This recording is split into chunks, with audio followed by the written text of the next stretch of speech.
Nintendo has officially rung in the year-long celebration of Mario's 40th anniversary with the reveal that we're celebrating everyone's favorite video game character who has had countless video game releases over the years that have each won over the hearts of video game players with a brand new, stunning film. Mamma mia! Following the recent Nintendo Direct, the projects that have been unveiled to be releasing in this September 25 to September 26 40th birthday bash has relitigated an intense debate among Nintendo fans that has been happening in waves since the launch of Nintendo Switch 2. Where's my new Mario? I'll only buy a new Nintendo console for a brand new 3D Mario. Will 3D Mario actually be the secret holiday game this year? Will it release on Switch 2 ever? While it may sound hyperbolic, there's actually a smidge of credence to the folks fear-mongering about a 3D Mario game skipping a generation. After all, Super Mario Odyssey was the only major 3D platformer the team over at Nintendo EPD Tokyo released on the Nintendo Switch, and they just shipped their new game, Donkey Kong Bananza. But for some fans, that jolly ape is just not enough. Hey everyone, my name is Christian, this is Rantable, and is there actually reason to be hopeful for a new 3D sandbox Mario on the Nintendo Switch 2? Or is Mario just getting ready to coast on re-releases and spin-offs in his old age? Let's find out. So the crux behind the argument folks who are wary about Mario's mainline feature on Switch 2 have been making since launch is centralized on this idea that the team behind Super Mario Odyssey has had their resources and talent entirely poured into Donkey Kong Bananza over the last several years, making a new Mario feel like a pipe dream at the moment. It is not hard to tell from just playing a few minutes of both games that Donkey Kong Bananza and Super Mario Odyssey share some DNA on a structural and superficial level. The things that separate the games, though, with DK focusing on more destruction and malleable paths through the game compared to Odyssey's more focused platforming, and the general difference in vibes has led some Mario fans to enjoy Donkey Kong Bananza, but just feel that it's not in the same ballpark as a game as incredible as Super Mario Odyssey. The fear people have comes from the fact that this team responsible for both games only really shipped one new major 3D platformer during the 8-year run of the original Nintendo Switch, which also happened to drop in the first year of the console. Looking at that information in isolation, sure, it does make sense to worry that Donkey Kong has sucked up all the air from a new Mario game being able to exist anytime soon. But when we take a closer look at the talent behind Super Mario Odyssey, where Mario platformers ended up going throughout the remainder of the Switch's life post-Odyssey, and the glimpse we've gotten into the development behind Donkey Kong Bananza, it becomes a lot clearer that DK Bananza is potentially just kicking off a new era for Nintendo and feeding fans of this wonderful ape for the first time since 1999. Rather than trying to replace Mario with their actual original mascot. Don't tell anybody. From the period leading up to the launch of DK Bananza, in Nintendo's Ask the Developer 19, in the section focusing on the voxel tech of DK Bananza, we learned that the game began development as a Nintendo Switch title and only ended up swapping over to be a Switch 2 game back in 2021. As far as when the game was conceptualized, we also learned the concept for Bananza was born out of brainstorming experiments that took place in this vague, quote, shortly after Super Mario Odyssey was released window, and in that time, Mario Odyssey game director Kenta Motokura helped with the scope and conceptualization of DK Bananza, taking on a producer role but not actively directing the game like he did for Mario Odyssey and prior 3D Mario games. So looking at this timeline we're piecing together, in the 8 years since Super Mario Odyssey released, that game's director helped shape what Donkey Kong Bananza would become, before passing off the reins of directing to new talent. But directing Super Mario Odyssey and producing the foundation of Donkey Kong Bananza are not the only projects Kenta Motokura has spent time on over the last 8 years. To get a better idea of what he has done since then, we need to take a look at the actual most recent 3D Mario game. Super Mario Odyssey's game director actually had a hand in the return of another one of his previously directed games, Super Mario 3D World, when it came to Nintendo Switch in 2021. While he was credited as director on the original release of the game for Wii U back in 2013, he was credited as producer on the re-release in 2021, which now includes a brand new bonus mode, Bowser's Fury. Bowser's Fury came in, for many, as almost a killer app for the Nintendo Switch in 2021. Not only was it included alongside a already fantastic, all-timer, if you ask me, course-based 3D Mario title, it also stood as what many considered to be a proof of concept for what the next big Mario game would actually be.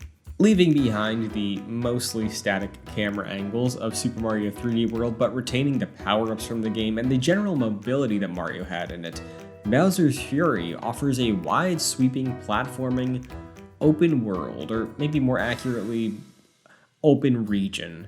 Its smaller scale consists largely of a bunch of isolated platforming areas that could easily have stood by themselves as a single level in a game like Mario 64, and they're all connected by a landscape players could freely travel through. Now, if we recall, this game released right around when Bananza ended up shifting to be a full-blown Switch 2 game. In 2021, Motokura was likely done with his most important work on Bananza and had seen this new version of his Wii U platforming masterpiece released into the world. But with this new edition of Bowser's Fury, the man and his team at EPD Tokyo needed some help to bring this fan-favorite add-on to life. Super Mario 3D World plus Bowser's Fury was co-developed by Nintendo EPD Tokyo, 1UP Studio, and the American team Nintendo Software Technology, or NST.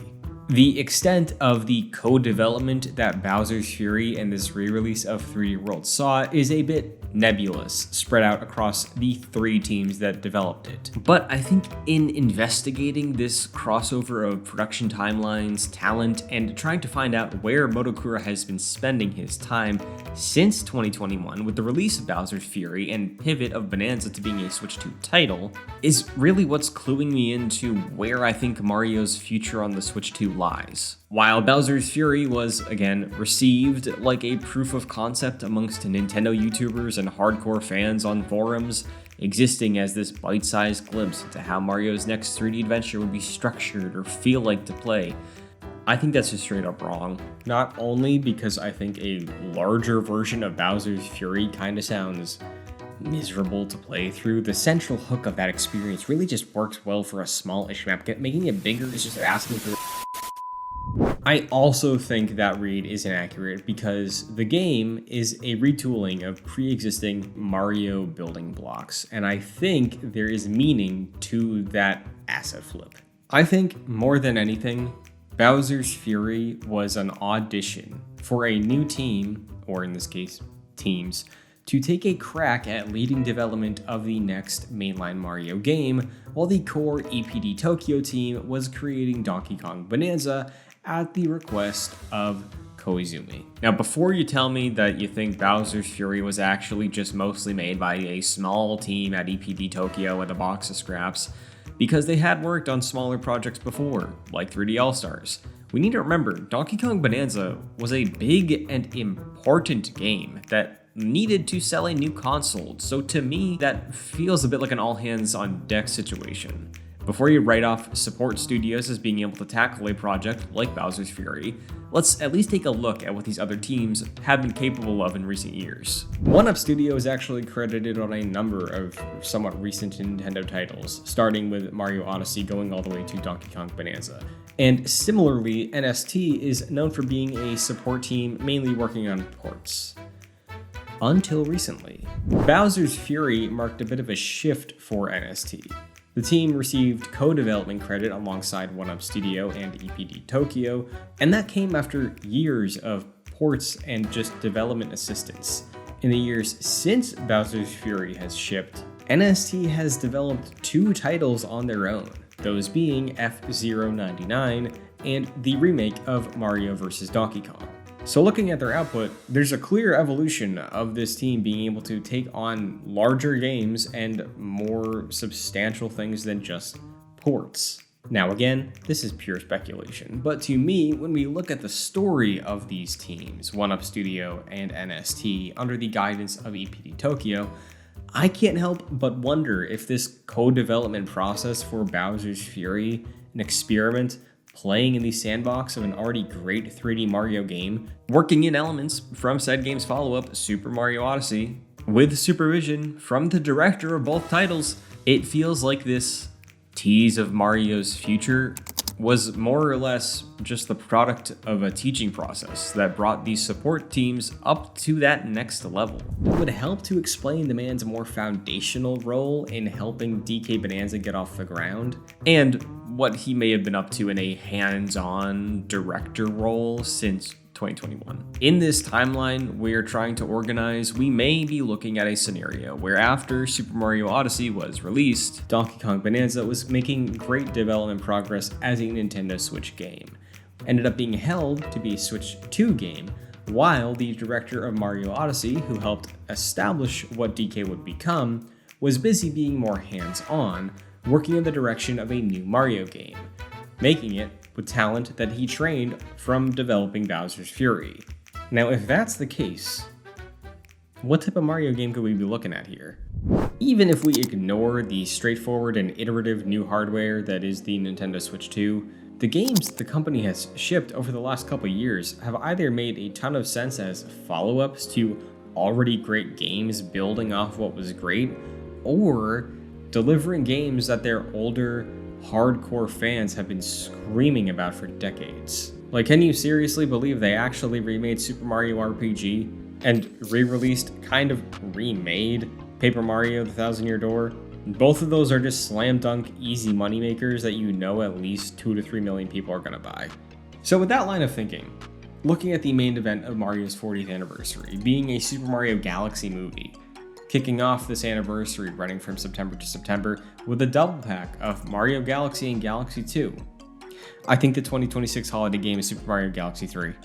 Okay, maybe not Super Mario Galaxy 3 TM in a traditional sense, but a third game using the mechanics of Super Mario Galaxy. It almost feels irresponsible to look at what Nintendo has been doing with this entire 40th anniversary event, starting by putting the remasters out on the original Switch for everyone to play ahead of a big Mario Galaxy movie adventure in the spring, and then sit here wondering what on earth they could use as their Switch 2 system seller tentpole game for holiday 2026. Currently, calendar year 2026 for Nintendo consists of a new Yoshi game, Mario Tennis Fever, a Mario Wonder Switch 2 update, all of which are part of the 40th celebration, then smaller titles like Tomodachi Life and Rhythm Heaven.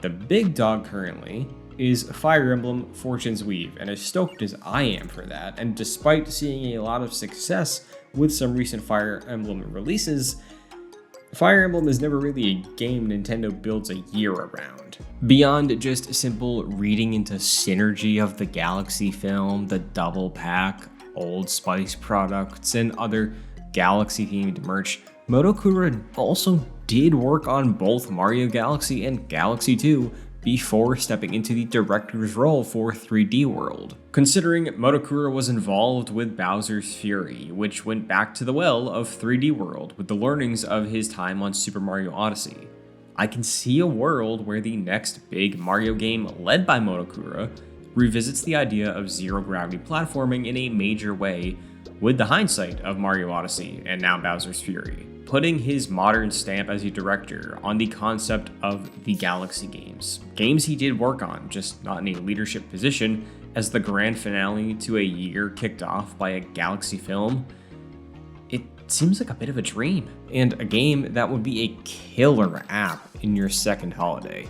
Hell, it's probably big enough to still push systems constantly while everyone is beginning to chatter about the PlayStation 6. PS6, I've got Galaxy 3. So what do you think about the future of 3D Mario on the Nintendo Switch 2? Are you pleased enough with Donkey Kong Bananza that you don't mind waiting for a new Mario adventure? Or are you not interested in DK and are angry that we're going on 8 years with no proper Italian plumber starring Odyssey follow-up? Be sure to let us know how you feel, and if you believe the recent re-release of Galaxy 1 and 2 and the upcoming Galaxy film could be hinting at a new Galaxy game. For more on Mario, Donkey Kong, and new episodes of Rantable, be sure to stay tuned to Game Rant.